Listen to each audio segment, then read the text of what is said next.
All right, so remember what we want to do. We want to be able to build our MCT1 so that we can transport lactate into the oxidative fibers, and we want to have those oxidative fibers have a lot of mitochondria.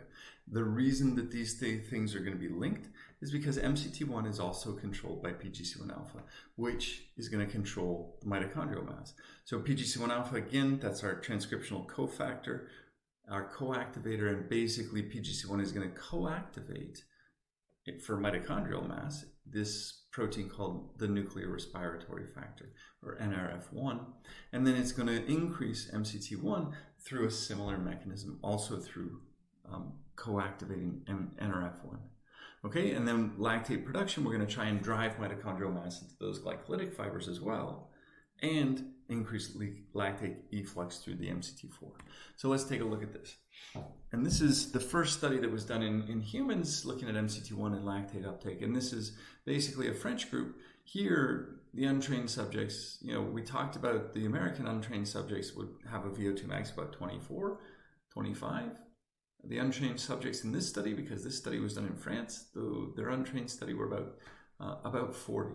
So their untrained study were actually the same VO2 max as the trained study in the human, in the US study that I showed you.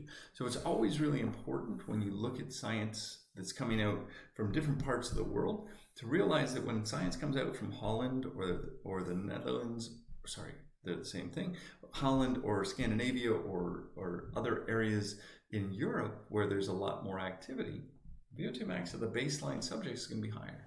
And so you might actually see differences based on what the baseline is and what the training is. So this is the reason that I'm talking about this is because here what you're seeing is untrained recreational middle distance and long distance runners. So what you want to see here is you want to see that this is how quickly you can remove lactate from the blood, and this is how much MCT1 is in the muscle. So they had you run as hard as you could. They do lots of really high intensity intervals.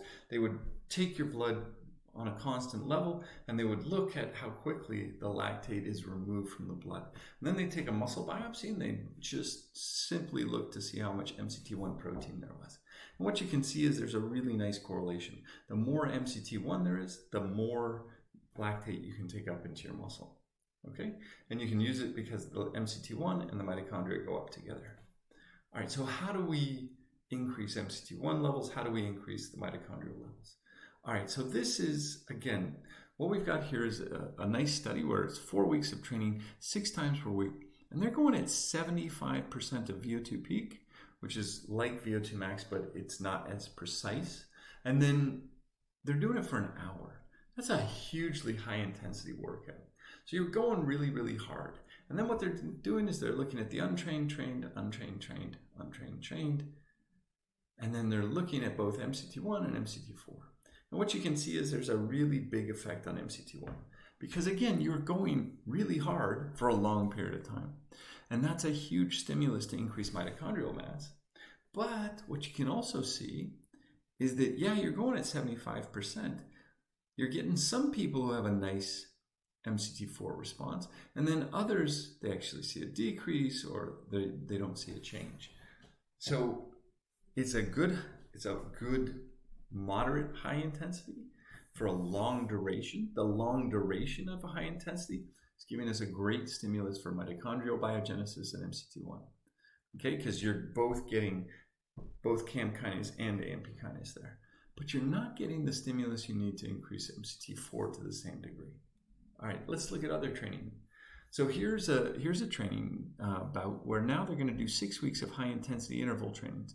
And this is 10 times 4 minutes at 90% of VO2 max with 2 minutes of rest in between. Again, this is on a bike. And what you can see is that, and this is Chris Perry's work, who did his PhD at Guelph and is now at York University. And what you can see is the GLUT4, MCT1, MCT4, all of these. So this is the glucose transporter. MCT1 is your mitochondrial mass, and this is in people, and you're seeing about a 30% increase in these. And then, because you're going at this high intensity, you're going to get this MCT4 effect. Okay, it's a moderate effect, but it's still, it's still a significant effect. All right, so Here what we've got is we're now going to these high intensity intervals. These are the long intervals. The long intervals are going to increase, and this is at 90% of VO2 max. You're going to go for 4 minutes. Again, that's right within that 2 to 4 minute period where we said those were the ideal times. So you can maybe go a little bit shorter, but a little bit harder if you wanted to even have a better effect. But this is looking at 4 minutes, 90% of VO2 max, 2 minutes of rest in between, and they're doing that 10 times. So that's a pretty high intensity workout. But it's also really long because that's 40 minutes of high intensity work. That's a huge stimulus. I'm surprised they didn't get even a bigger effect.